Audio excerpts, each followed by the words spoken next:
FMC recognizes something that's very consistent in the music community is that musicians and composers are pretty much chronically underinsured as a community. We've done a couple of surveys over the past few years. We did one in 2002 and then one earlier this year in sort of February and March of this year.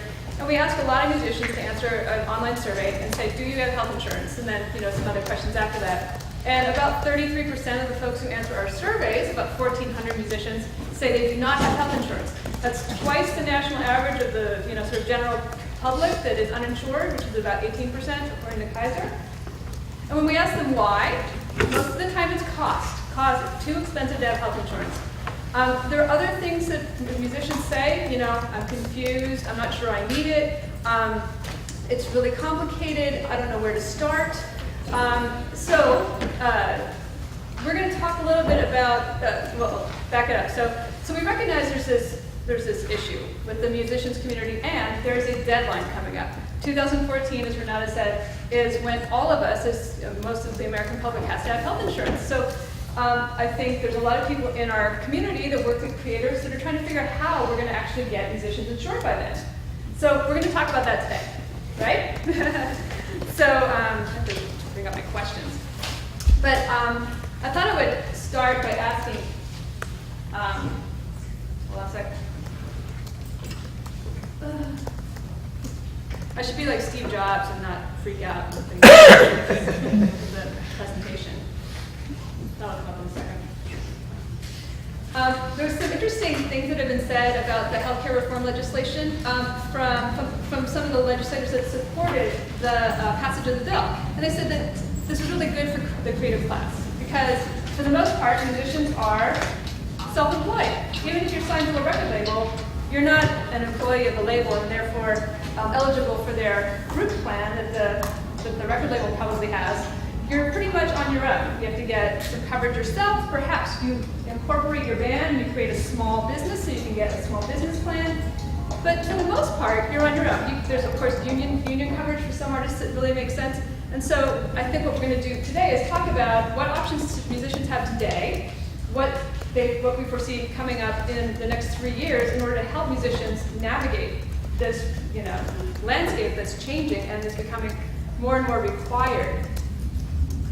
So, with 2014 looming, so from the musician's perspective, Renata covered a lot of ground, but what are the options that musicians have right now to get health insurance? I thought I'd start with Alex and talk about sort of like the umbrella bit. Like, what options do they have as, from employer-based options to individual things to state-run things? Right, well, I'll answer that question with a statement you'll probably hear many times today, and that it depends on what state you're in. It's a pretty complicated Why thing. is that? Well, all 50 states have 50 different sets of rules right now, and I think what we're working towards is eliminating that. I mean, confusion and probably built-in obfuscation is part of the deal right now, and hopefully that's not going to be the case as we move through the reform that was just passed. But I would say, generally speaking, the options that musicians have are the same options that all Americans have. You can get an individual plan, you can get on some corporation's plan, which would be, you can do it through a spouse. In some states you can do it through a partner.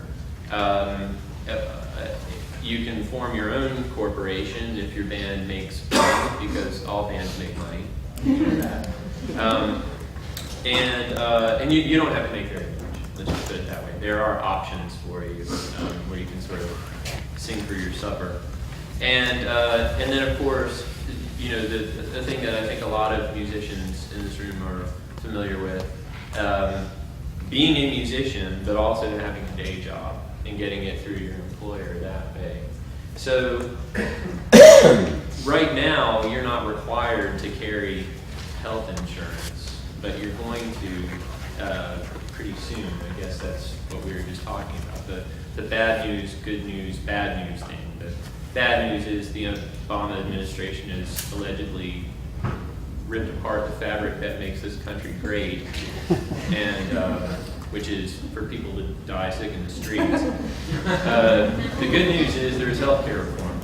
All right. The bad news is it's not really until 2014 that you're going to see most of the things that I think would benefit your average healthy citizen. Are we average healthy as a nation? I don't know about that. But I mean, the people who are in really, really bad shape are starting to have options by the day right now. But the rest of us have about 3 or 4 years to get this sussed out. And so I think right now is the time to start looking for it. And you probably need to get it if you don't have it anyway. Otherwise, you're going to be one of those people in the street, maybe. So anyway, the individual plans are available to you. You just call up any insurance agent in your town who you feel comfortable with and see what they have available. You know, you can check with your employer or your spouse if you have one. And if you don't know where to start, then call HINT, which is a program Future Music Coalition has put together. It stands for Health Insurance Navigation Tool.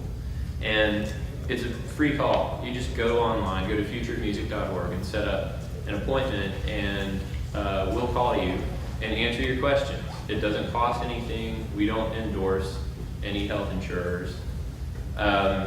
And we tailor our advice to your individual situation. And I can't encourage you enough to check in with us or get somebody who you know who doesn't have health insurance to get in touch with us. I rarely hear that people don't want to bother us, which, you know, I mean, Sound Exchange apparently is holding a lot of money for you people, and you won't call and get that. So I don't know how I'm going to get you to call up and just get some free health insurance advice, but I promise you I'm not going to try to sell you anything. I'm just going to try and help you out. And that will move you towards the ultimate goal of you being compliant when 2014 rolls around.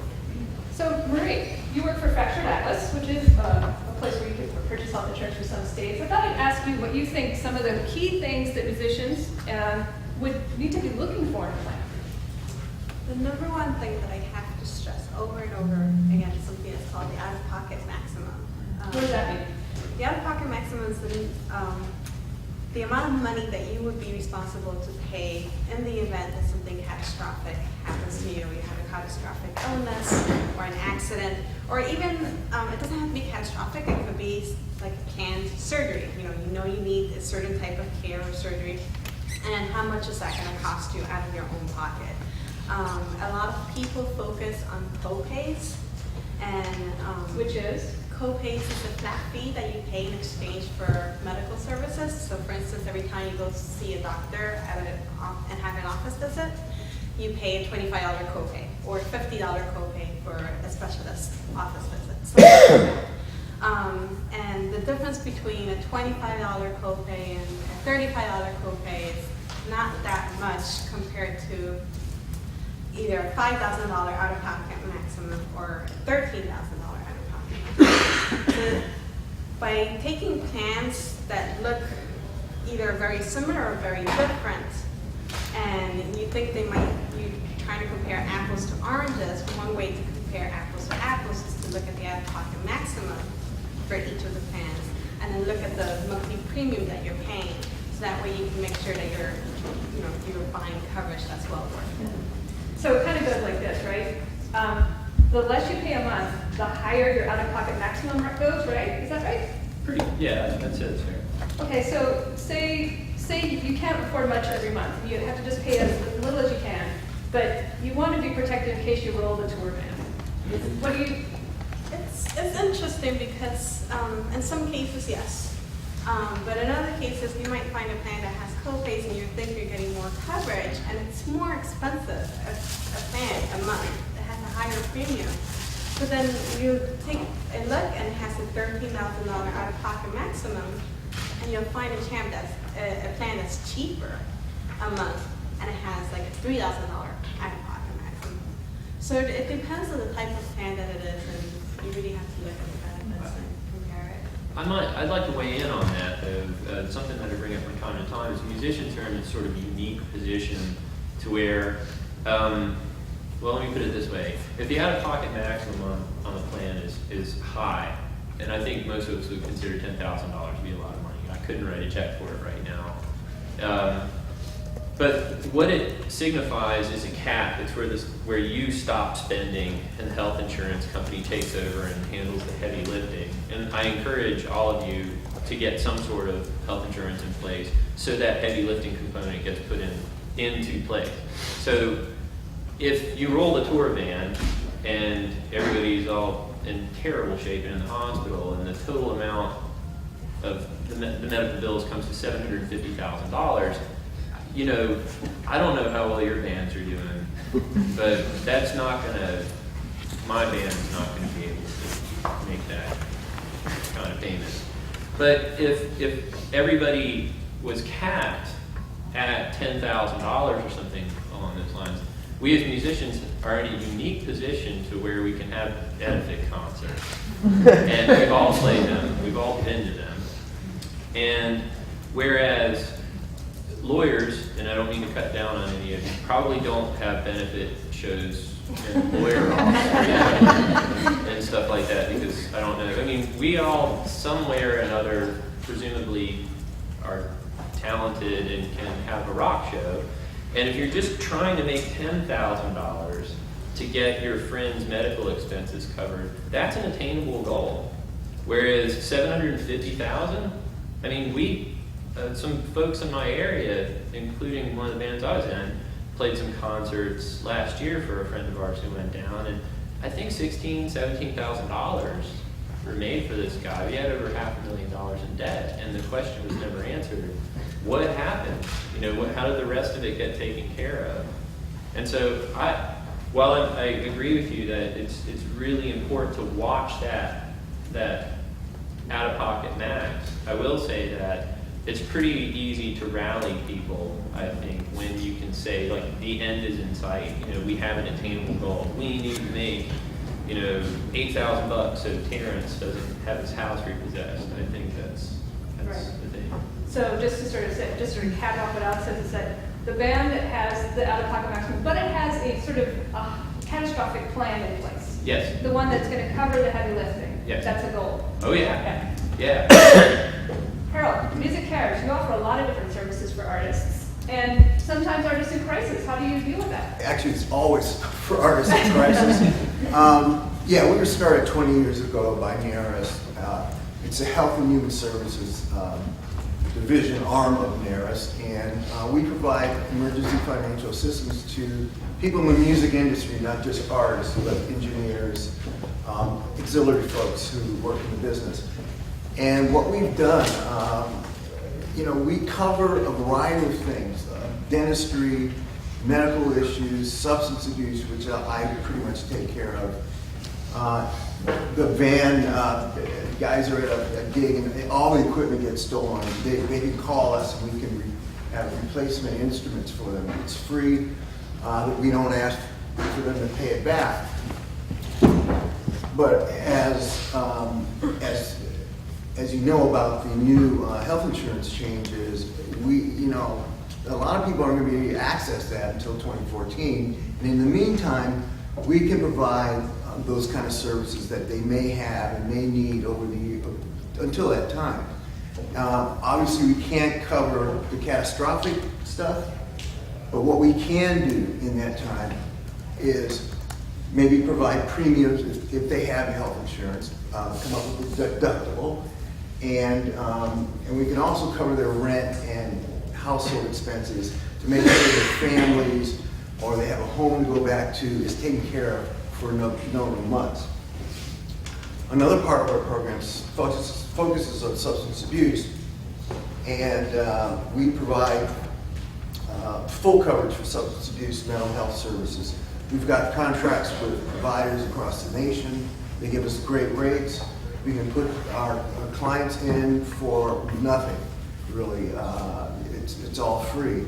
And as I'm sure there's a few managers out there, if they have artists that need help for these kind of services, please contact us because we can help. We can do that stopgap measure before what Renata was talking about takes place and offer some degree of support. And we rarely don't have someone that we can't help. I mean, we were like 98%. As long as they can prove they're a musician, work as a professional, and working 5 years in the business, we can help them. They don't have to be a member of Musicians Local or NARIS or any of the other organizations. They just have to be a working musician. So with that respect, you know, I got to tell you guys that the Actors Fund has done an unbelievable job of condensing this material to make it make sense for us. They've done trainings. I was at a training on the West Coast, so they are an invaluable source to us, and we should be using it. Yep. It's my cheat sheet. Yeah, mine too. So Renata, actually, just to bring it back to the presentation, from your perspective, what do you see as sort of maybe the 3 most important parts of the passed bill and the things that are rolling out now that are sort of great for musicians? What's the 3 or so things that you think are the most beneficial and potentially some that might be hurdles in the future? Things that maybe we don't know about yet? I don't know. I'll make a couple assumptions. One, that musicians tend to be a little bit younger, possibly. So, I mean, obviously not all musicians, but so I think that the programs for people 26 and under and the program for people 30 and under is going to be beneficial. I think the subsidy, most musicians don't get their coverage through the AFM, or they don't get their coverage through an employer, they're on their own. So I think the exchanges and the subsidies that go along with those exchanges are going to be a really great thing, I think. And what else? If you have a pre-existing condition right now, and that includes rheumatoid arthritis, or you know, diabetes, or any other really mental health conditions, you can take advantage of the pre-existing condition insurance program. So those are 3 things. Hurdles, I think, in the future. If you make above $43,000, it could get more expensive for you. And that really could end up being an issue for some people. So what about the musicians who think now, and maybe potentially 3 years from now, they're not sure they can afford it? What are the options they're going to have, or the advice we could give them about affordable coverage? You know, I know you covered some of the stuff in your presentation, but from the musician's perspective, I thought maybe we would just sort of touch on that one more time. Maybe we don't know what the exchanges are going to look like. I don't know. We have a good idea of what the exchanges will look like. I mean, again, if you make under $43,000, you're either going to get on Medicaid, or you're going to have some kind of subsidy, or you're not going to have to be insured, because anything over 8% of anything that costs you over 8% of your income, you won't have to be insured. I'm sorry, but all the plans available there for me are more than that, and I can't afford that to be uninsured. Oh, our element out. Oh, and I got another hitch. I just found out this week. I was at a conference in Florida, and this has to do with mental health services and substance abuse. What I found was a lot of the treatment owners around the country are finding that their insurance providers are not paying coverage. What they're doing is, since there was a new parity bill that got passed, it said that substance abuse and mental health services should be paid at the same rate as any other disease. Well, that got passed, but now what we're finding is big healthcare companies are raising their deductibles to $5,000 to $10,000, and people can't cover that. As a result, they're losing their contracts. The hospitals are losing their contracts for those folks who need help, and they're going out of business, unfortunately. And I think, the insurance companies are gearing up for this new bill, and they're working as hard as we are to get around it. Oh, and we should all be, We're working hard, but we don't have the cash. Yeah, we just haven't heard we haven't heard the guns yet from them of what they're planning to do, but it's not going to be good. I don't know. I mean, anytime things like this come up, though, I think lines definitely get drawn. And one of the things that I think we can't forget is that it's not like this legislation was passed and then all of a sudden, poof, everything was taken care of, and in 2014 it's going to be awesome, and 1,000 flowers are going to bloom, and this is going to be the greatest country on earth. I mean, the bare minimum, and I mean bare minimum, was accomplished. It's like it could have been so much more. And what I'm hoping is going to happen is that people are they're going to notice that health insurance companies are run by a bunch of jerks. I mean, if you haven't noticed that already. And second of all, that this doesn't go far enough, and that that the only way we can get out of this is to do what every other civilized nation on earth has done, and that is get some sort of national health care. So I'm hoping that this is just going to remind people that putting a Band-Aid on a crappy system is not going to get us where we need to go. And that's what I'm hoping for. That when people say, like, well, God, now I have to have health insurance, how am I going to afford it? Like, I'll tell you how you afford it. Get rid of the system and build it into, the American way of life, just like the GI Bill and the highway system and rural electrification and everything else that this country does for its citizens. So I'll get off my soapbox now, but I think that that's a really, really important thing, is that, like, it's not fixed, everybody. Well, thank you for the points, Alex. Yeah, sorry. But we are dealing with reality in the Yeah. next 3 years. I thought before we go to questions, I'd ask everybody one more thing, because I know you all work with creators and musicians and composers all day long and try and help them. How do you see your role or your organization's mission changing because of the healthcare legislation? Do you see yourselves focusing on particular outcomes in the next few years? Harold, you want to start?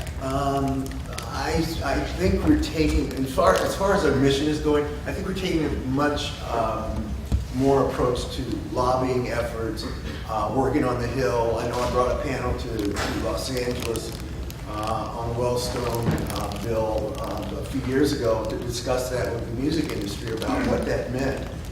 And we're working more in prevention and actually, the Actors Fund and our organization have been partners in education and bringing people together to inform them of really what's going on, what they can do, how do they retool if they need to retool in the music business, and other opportunities that they can see. Great. For our organization, it's basically, in terms of our mission, it's sort of staying the same, changing only slightly. We're probably going to put a lot more into education and outreach, because what we found is that even with artists who can afford health insurance, often still don't have health insurance, and so they don't have pre-existing conditions. They're healthy individuals, and they don't have health insurance for other reasons. So we like to close the gap with that, with education and helping them navigate their options. How about the Actors Fund? The Actors Fund as a whole, not necessarily, but my department, the Health Services Department, I told you about the clinic that we run. We're looking at that clinic. We may not be able to keep that clinic as a clinic for performing artists only. Right now, it really is for people in the performing arts and entertainment.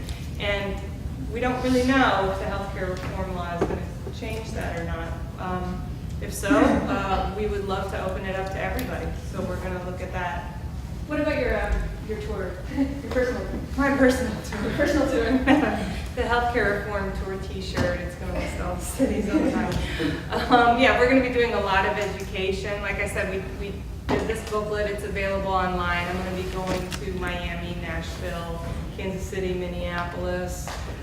We've got somebody out in LA that's going to be doing the whole West Coast. So we're going to be going to different creative communities and educating people. And again, doing a lot of one-on-one counseling as well.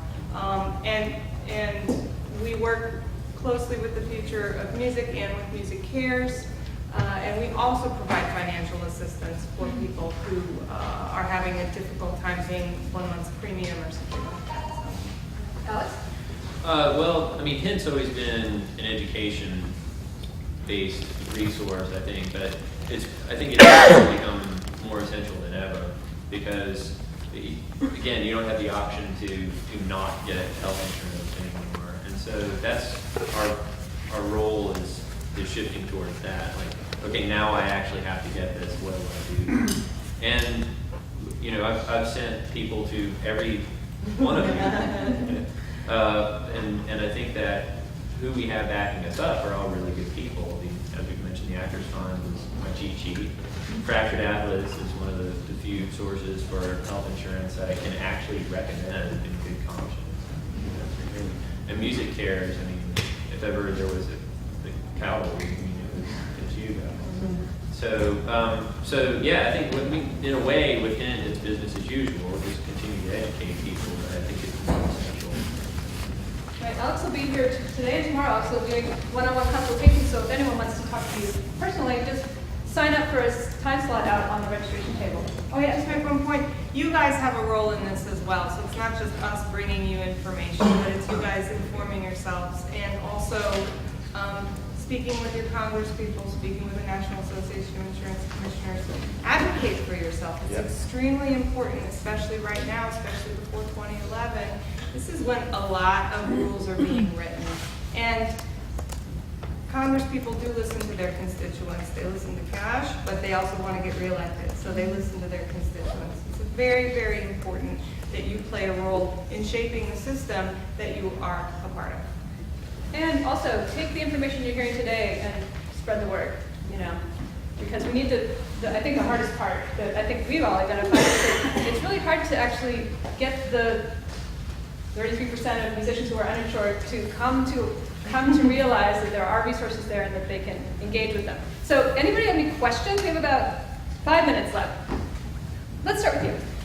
Hi. So there are a few senators like Jim DeMint who are making noise about trying to repeal it or cut funding to healthcare reform. And I don't follow it closely enough to know if this is actually possible, but it does look like we're going to have a Republican majority in at least one house that could do some damage to the way things play out. And I was wondering if I could get some assessment about how all this stuff, which is still unsettled as you all are saying, could be playing out differently if the fall elections turn, kind of grim. Well, I think the idea on the part of Republicans is to whittle away in different areas of the law until basically it has no structure anymore. So,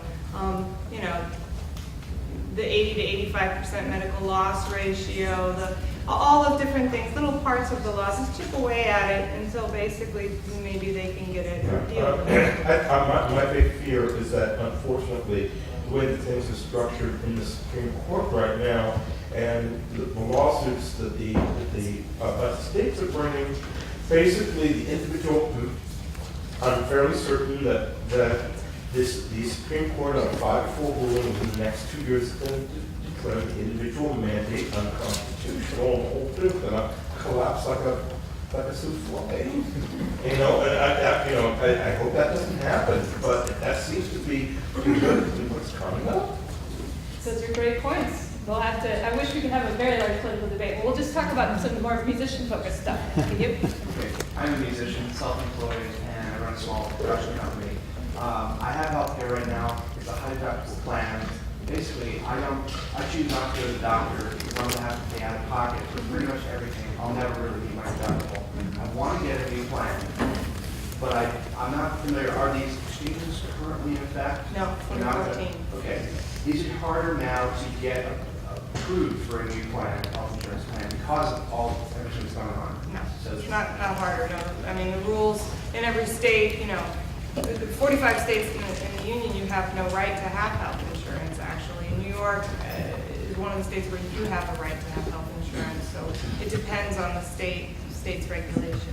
And then follow up, I'm not covered for pre-existing conditions under my current health insurance, and you're saying that if I get a new plan, they will not be able to eliminate that coverage for pre-existing conditions? The pre-existing condition exclusion clause is going away. I mean, that's In 2014. in 2014. Yeah. So this is actually a good question for you. So the plan he's on right now would actually be a grandfathered plan, right? So you should can it, when you can, and make sure to cut that exclusion loose. Let me ask you something. Does your plan have co-pays on it at all? It does. In most cases, you don't have to meet your deductible to get the co-pays, right? Like you can just go to the doctor for $20 and that has nothing to do with your deductible. You know that, right? I'm still paying out-of-pocket expenses up to, until I meet my deductible. Maybe not. Seems. Okay, Yeah. But then my other follow-up was Yeah. the T-KIT program. Yeah. Does that require you not to have, to be uninsured? For 6 months. For 6 months? Yes. Okay. All right. Thanks. All right.